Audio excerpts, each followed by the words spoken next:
Hey clowns, welcome to Crimelia Street. I'm Sam, And I'm Tori. and we are once again gathered here today. So this is Alto, Texas. Keyes shares this story with investigators because he knew that they would catch on because the dyed money in the rental car from the bank robbery. And at this point, he was being like super bold and he didn't even take his battery out of his phone. He admits to burning a house down in Texas. Keyes, the rest of like the FBI interrogations is pretty much Keyes just like baiting them. He does end up giving them like a little bit more solid information, but nothing that ever leads to confirming his role in any more murders. But we do get some more information about like where some bodies may be. But for the most part, he's just like baiting them and it's really fucking annoying. So he tells them of a house that he burned down in Texas, and he says that he did it to distract police in the area while he went and did this bank robbery. They ask him like if he took anyone during this time, and he insists that he didn't. He also mentions something about like looking for churches to burn down, and they ask him why, and he says for personal reasons, and goes on to say something about he was thinking maybe he can keep his hostages there longer because in small towns no one is in a church, I guess, during the week. And then he also says, or maybe just burn it with them inside. It definitely seems like he's got some weird things with churches, which is, again, probably from his upbringing. He also never mentions his father and never wants to talk about his father. And it is suspected that he and maybe some of his sisters or siblings were abused by his father. I believe there's 10 of them, the siblings. Oh, wow. Yeah. Again, cults. Yeah. None of those births were in a hospital, by the way. My gosh. Okay. I mean, Yeah. Heidi's a trooper, kind of. right. I could never. I'm sorry. No. No, I need all the interventions, all of the doctors, everything. I tell you. Please. The epidural was a godsend for, like, the 15 minutes of actual pushing was the easiest part of my labor. There you go. Yeah. I kept looking at her. I'm like, I don't feel anything. This is amazing. Yeah, she's like, I think the epidural's finally working, right? Oh my gosh. A little loopy, I think, too. Yeah, same. It was like, well, after like however, 9+ months of being like, no vices, it's nice to get a little relief. Yes. Yeah. And in that moment, for sure. Yeah.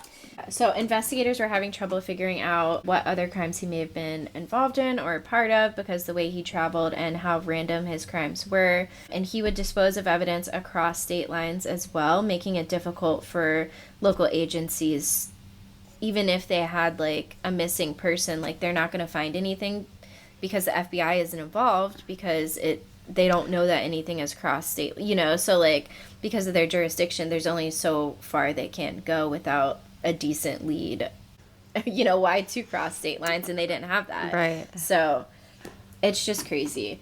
And the information on his computer, that tower computer that he said was Kimberly's, there were 44 people that were matched to missing persons on the National Missing and Unidentified website.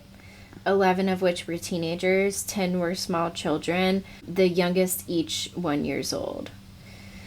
No. They doubted Keyes, and he said that he wouldn't harm children. And they thought even if he stopped harming children after he had his daughter, which may have been like kind of when he set that code for himself, what about before that? Right. Oh, that's awful. Yeah.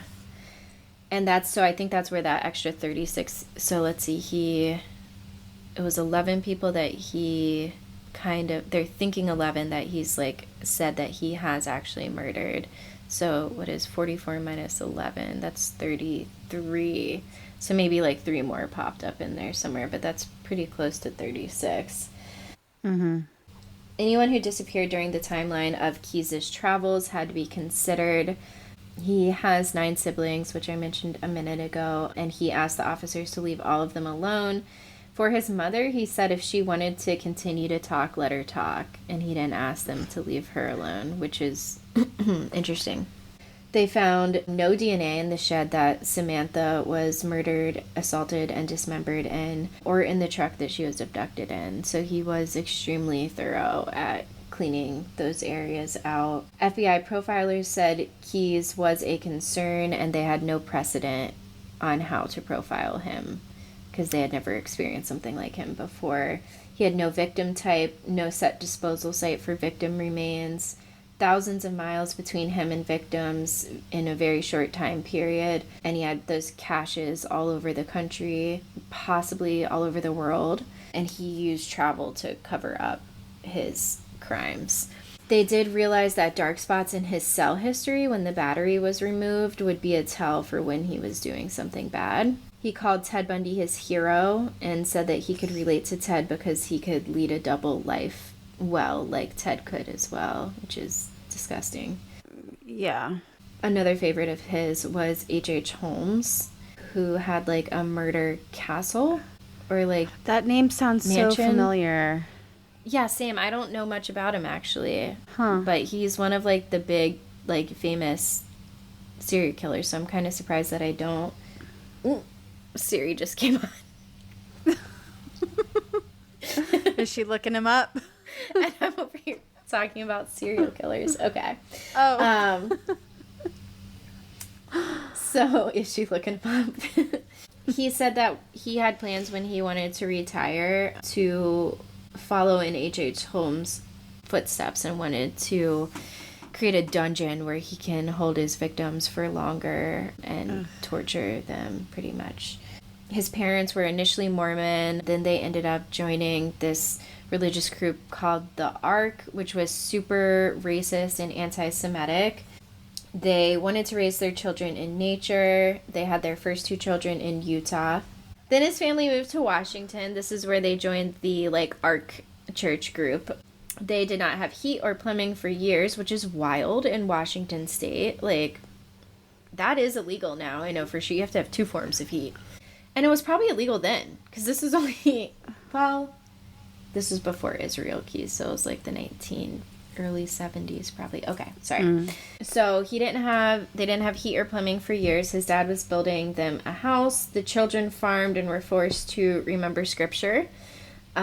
Israel was the man of the house in Jeff's absence. I think when he was working, Jeff was the dad. Israel's toes were disfigured because his shoes were so small when he was a kid, because all they wore was like hand-me-downs. His siblings loved him. There would be another kid every 2 years pretty much, and 10-child schedule. Ugh. The house got so crowded some of the time the kids would camp outside during the warmer months, so they would pretty much just be camping outside like April to like September. Wow. Parents quit Mormonism after leaving Utah and joined a church that pushed white supremacy. As a child, Keys would shoot people's houses with BB guns with his sister. If no one came out, they'd break in and steal things or just move them around and wait in the bushes to see people come home and get angry. This goes into some of Keys's childhood, and some of this stuff is like graphic with animal cruelty, just to put a trigger warning out there. So that's like 2 of the 3 at least, with setting fires and animal cruelty. Yes. I don't think bedwetting was a thing for him, as far as we know, at least. We're only getting this from his account, though, so who knows? Right. He shot a dog in the woods one time with one of his friends, and his friend couldn't handle it, and so he said he never did stuff with that friend again. His sister had a cat that would get into the trash can, and he took cord and tied it around the cat's neck and tied the cord to a tree. He then shot the cat in the stomach, and the cat started running around the tree, vomiting. He said he was not affected by this at all, but like his sister and some of her friends followed them out, and there's another kid there who was about his age who was vomiting, which is That's so the sad. appropriate reaction. Yeah. He said he just thought it was funny the way the cat was running. That's crazy. It's, crazy, so cruel. I can't. And for someone who, like, developed empathy later, like, for children, potentially, I don't know, you'd think that maybe for animals you'd have some empathy too, but apparently not. Right. When he was 15 years old, he began building a cabin about a mile from his parents' house. He was working in construction at this point, so he knew how to build things. Jeff, his dad, had finished the house for the family to live in at this point, and Keyes' mom didn't want him to move out, but Keyes wanted to be alone. He hunted anything with a heartbeat, he said, but mainly deer, and he would give it to his family to eat. We are full of distractions tonight. He was arrested for shoplifting, and when Heidi, the mom, and Jeff, the dad, found all of the guns he had stolen in his cabin that he had built, they forced him to move back home and chop wood to pay back the victims of the people he had stolen from. Israel at this point had a girlfriend. He was 18 years old, and when his parents found out, he was forbidden from seeing her because that's unholy to have a girlfriend, I guess, and he could only write to her. Israel felt shame for having any, like, feelings of sexuality towards this girl because of his upbringing. 2 of his sisters were also rebellious, so eventually they left Washington and moved to Oregon. Then in 1997, they moved to upstate New York. Then Smyrna, Maine, to make honey and live with the Amish. Israel finally at this point was like, I'm done doing this, like, cult hopping shit, and I'm not going with you. He didn't want to join the Amish. He missed his girlfriend back in Washington. He stayed at the house in New York that they had instead of going to live with the Amish, and it was a tiny farmhouse on 10 acres near the Canadian border. He got his GED and then joined the Army without a birth certificate or social security number. He talked his way into it because, again, they didn't birth in hospitals, so there was no record of these kids. Wow. Which is so tough for the kids because then they're almost forced to stay in this, like, church environment off the grid and stuff because what else are they going to do? Oh my gosh. He never saw combat in the Army. He did well with the structure because he had never had it as a kid, but he struggled at being social because everything he'd miss out on growing up. Like, they would, talk about Michael Jackson or something, and he didn't know, like, who these big pop stars were and stuff. Mm-hmm. But he was a good soldier. He tried LSD and coke in the Army and had a coke addiction for a short amount of time, then stopped cold turkey because coke made him feel out of control. Alcohol was another addiction of his that suited him better. He got a DUI while in the Army, which I think is interesting because they keep saying how, like, nothing ever happened. Like, he has no criminal record, but I would... Right. So I don't really have a conclusion to that, but I did find that interesting. I don't know, maybe it got expunged at some point, and this was part of the military records. I'm not sure. Or I think military, if it happens, like, on base, too, I think that there's, like, a different procedure, like, within the like, you go to a military court. Yeah, because they have, like, military police and all that, so... Right. So maybe that's why it wasn't coming up, like, when they're doing background checks and stuff. I don't know. But he made sure not to drink too much around his family because he was worried that he let something slip about what he had done, he mentions. And this is when he's in the Army and still pretty young. Oh, wow. So that's interesting. Like, we don't know if he's talking about harming people. We do learn about, the animal cruelty stuff. We do learn about another incident of when he was young, which I think was before this. But yeah, just interesting if is he talking about that stuff or is he talking about something more? Yeah. Israel got engaged to the woman in Colville, Washington, which is the one who he was missing, and the one who his parents, like, made him break up with, and they were only able to write. They had never had sex and had only kissed when he proposed to her. That was their first kiss. She wanted to wait until marriage, and he said that he did too, though he did not actually want to wait till marriage. He just said that to her. He had gotten a prostitute and was actively searching for women to have sex with. Keyes said he always knew he was bisexual from a very young age. While he was in the military, he met Tammy and they bonded over childhood trauma. Tammy was Black and mixed with Native American. He never shared with her his white supremacist past. They were inseparable for a while. Tammy ended up pregnant. He told her she should get an abortion. The woman in Colville knew something was up. He told her that she didn't know who he was and that he had slept with another woman and no longer believed in God and didn't want to be with her anymore. He changed his mind about the abortion and thought Tammy was his best shot at a normal life. He liked kids, he said. He left the fiancé and went back to Tammy. Keyes was honorably discharged from the Army. Again, no details on that, but it is around the time that Tammy's pregnant, so maybe it's something to do with that. He made sure her son from another relationship was included in the family dynamic. Tammy began realizing that Keyes needed control over everything, and he was like, at first she liked that he incessantly like cleaned things, and then she realized it was because he like needed control over those things. He would not be in control sometimes at night when he'd drink a lot, and he'd tell her he's a bad person sometimes when he was really drunk. 2 weeks after Israel's daughter was born, his father passed away. He was on a train as the family was relocating again and became ill, and the illness got bad rapidly while they were on the train. The train staff ended up saying they needed to get off the train so that he could seek medical attention, and they were pretty much kicked off the train.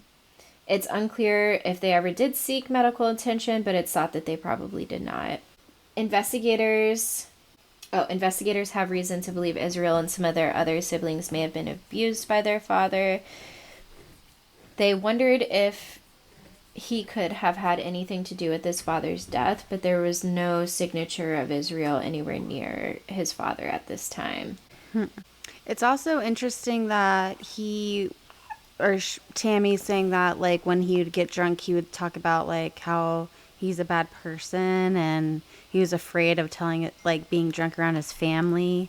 Like, yeah. Obviously alcohol affects everyone differently, but, like, for some people, it's like maybe they would do things that they normally wouldn't do. And for other people, it makes, like, different part of your, like, subconscious and stuff come out. So it's like, I don't know. And that's crazy.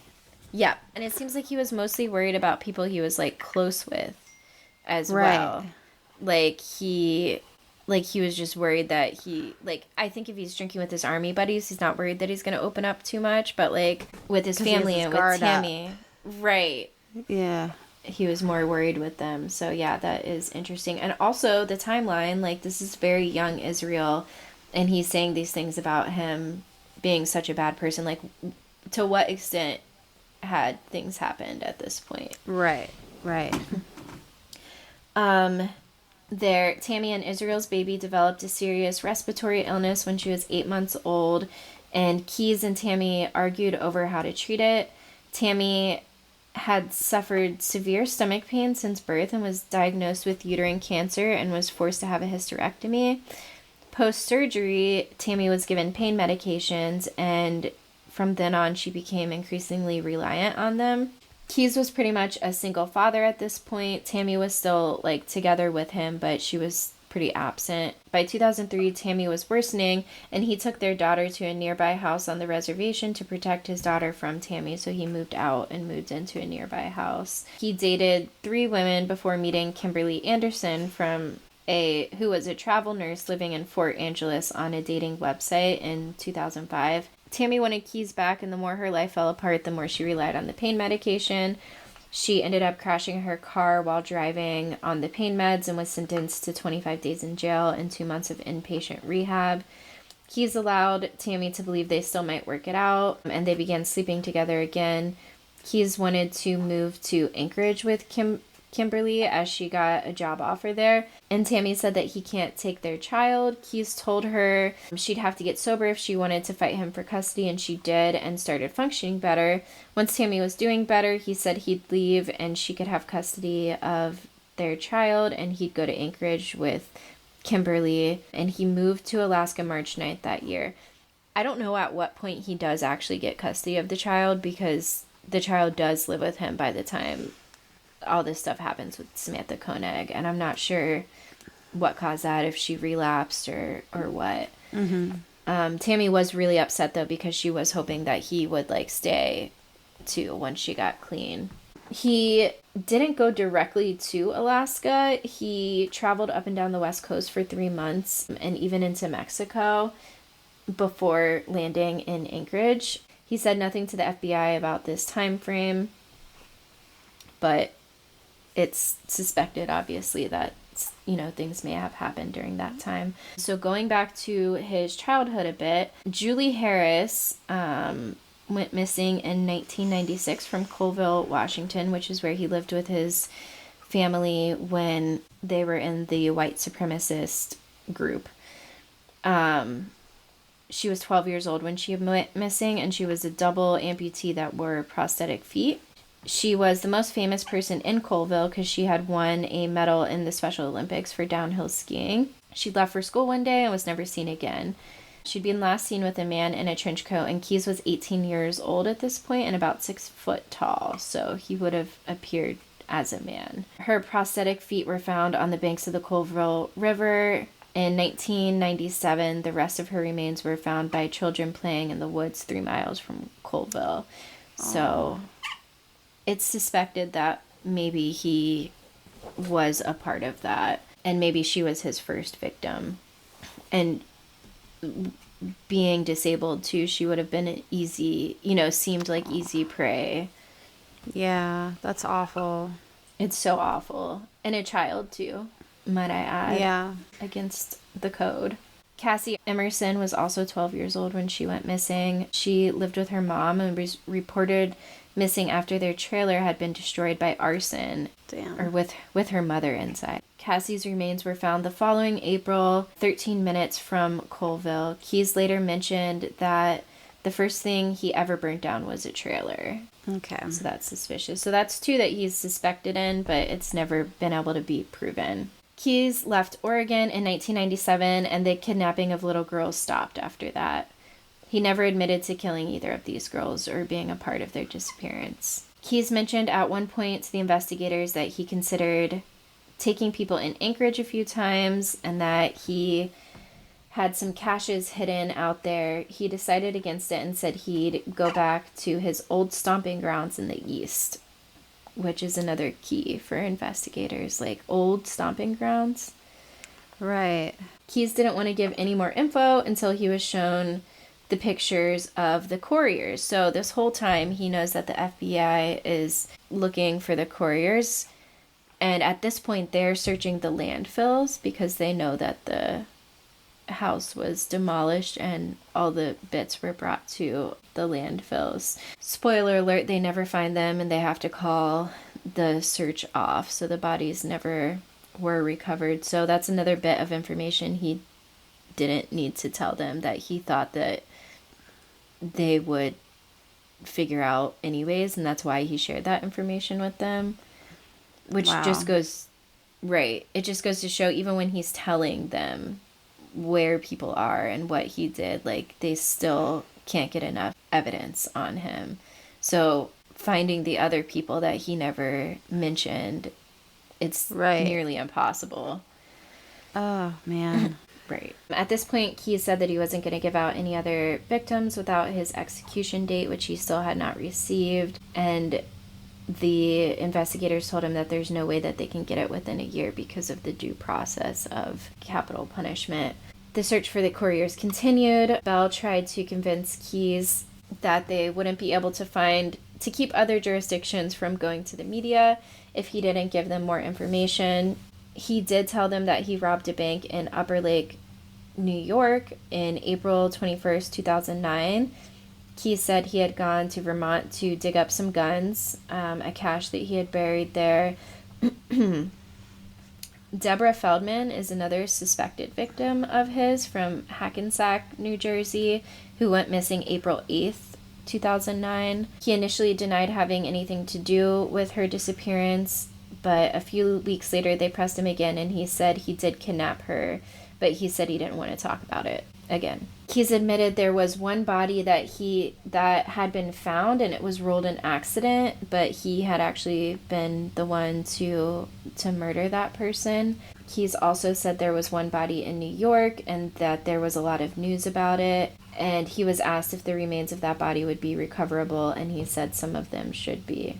There was a lot of like weird medical things that he did that he also didn't tell his family about, so like those dates and times are like suspect of possible attacks of his as well. For instance, he went to Mexico to get a gastric band surgery at one point, and he was always like a lean, fit guy, so it's not really clear why he would do that, and then also why he would go to Mexico for it, and then why he wouldn't tell any of his family about it either. So the whole thing is very strange. There's also a lot of dental work that was done, I believe, in Mexico as well. And then he also, just like in California, had medical work done and stuff that, again, he wasn't sharing with people and just didn't seem to line up. Who knows what he was doing in Mexico while he was there. Exactly. Yep. Ugh. Something tells me he wasn't up to good things. Right. Investigators couldn't get much info from the Army about Keyes while he was enlisted. They asked some of the people that he served with. They interviewed them. One night, some of the soldiers had rented a hotel. They had gotten a prostitute. They'd all been drinking, and when the woman got there, she went into a room with Keyes. After some amount of time, she came flying out of the room, and Keyes was chasing after her, trying to give her money, but she wouldn't take it. And she was trying to get out of the room. He blocked her from the door, and she kicked him hard enough to get away. And this is like with an audience too, so something tells me he's probably like if it was just the two of them, I don't know if she would have been able to get away. When the other soldiers asked what he'd done to freak her out so much, he said nothing. He later told investigators that he'd thrown her around a little bit. He wasn't going to let her run the show. So again, back to the control thing. Oh my gosh. He said there'd been another girl, a Norwegian exchange student who was very young, who he'd met in Tel Aviv. He knew where her dorm was because she had told him, and he went to see her. He said, and I quote, "I wouldn't say that was an outright rape because we were hanging out and stuff." End quote. Oh my God. He said he did lose control a little bit as things progressed, and that's when he realized if he was going to do that kind of stuff, it had to be complete strangers, and it couldn't be while he was in the Army. When he got out, he said it didn't take long. When he got out of the Army, he said it didn't take long. Most of his platoon ended up keeping their distance after a certain amount of time as they realized he was not a good dude, except for one guy named Perkins. Keyes told Perkins about wanting to rob a bunch of banks and kidnap people and hold them for ransom on a mass scale. Perkins did not think he was kidding. Keyes mentioned he could never give anyone back, and Perkins assumed he'd meant he'd have to kill them. When they asked him if he was surprised Keyes had been arrested for murder, he said he was surprised he'd been caught. Oof, that's creepy. Yeah. And also, what the fuck, Perkins? Like, why are you hanging out with this guy? He was also, when they were a part of that Ark church, their neighbors were, what was their names? Oh, Kehoe. But yeah, they're neighbors, and they were like the kids were best friends with these people growing up, were the Kehoes, and they bombed the Bath Consolidated School in Bath, Michigan. Huh. Oh my God. So this was like their dad who did the bombing. So they were friends with the kids of the dad who did this bombing. And it was known as the deadliest act of domestic terrorism in the United States at the time. Oh, wow. And I guess I didn't realize. I thought that happened later, but I guess that had happened before. So they must have known that those people had done that when they were letting their children hang out with those people. Yikes. Because that happened in 1927. Oh, wow. Okay. So, Okay, so Wednesday, May 23rd, 2012, Keyes attempted to escape a courtroom surrounded by 8 armed guards, and 6 U.S. Marshals were in the back of the courtroom as well. It took a taser to bring him down. He used stored up, whittled down pencil pieces as a lockpick to take off his restraints, and used cellophane from his lunch wrappers to make it look like his handcuffs were tied together. What? Yes. Okay. And this was so frustrating too because Payne the entire time, so he was being held at Anchorage Correctional something, ACC is the acronym, and Payne the whole time was telling them, like, this guy is so smart, like, you guys have to make sure he's on suicide watch, and, like, you can't be giving him pencils, you can't give him shoes with laces, you can't give him razors to shave himself, He and will find a way. yes. And they just weren't listening to him. And like the guy, what do you call it? The warden, I think it was, just kept telling Keys, he's like, I put a note on the door, like, if my guards don't listen, I don't know what to tell. Like, I can't do anything else. Oh my gosh. It's just so irresponsible. Yeah. Keys did end up confessing to 4 bodies in Washington state. He said the first 2 he murdered sometime between July 2001 and 2005, and their remains were together. The other 2 he took and murdered separately sometime in the fall or summer of 2005, maybe 2006. These gaps that he's giving seem intentional because, again, he was so meticulous. He remembered where these caches are buried all over the country. It seems strange that he wouldn't know the detail. I think he's trying to send them on a wild goose chase. I don't think anyone thinks he was lying, but I think they think he's teasing them. Yeah. He said he used a boat to dispose of 1 body, maybe 2, in Lake Crescent. So that's another lake that you would remember, 1 or 2. Right. Don't be cute. Come on. Right. This is not demure. Stop. No. Yes. Lake Crescent was one of the deepest lakes in Washington. He said he took 1 male and female pair and another female pair, but wouldn't ever uncover their relationship to one another. He never said much more about these bodies. So we know there's 4 in Washington. Don't know who they are or very specific time frames. He mentioned he went through New York and Washington a lot. His cell phone records indicated he was close to a double murder in Washington in July 11th, 2006, in the Snoqualmie National Forest. It was a mother and daughter. Oh, there were 4 people hiking on this trail. A mother and daughter, and then a husband and wife. The husband and wife the trail forked at one point. The husband and wife went right towards Bear Lake, and the mother and daughter went left towards Pinnacle Lake.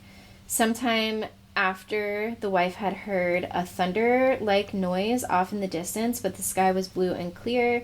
The couple just continued on their journey. They picnicked. The couple encountered the mother and daughter again as they were leaving the trail. They looked like they were squatting or knelt down, but their bodies had been posed along the side of the trail.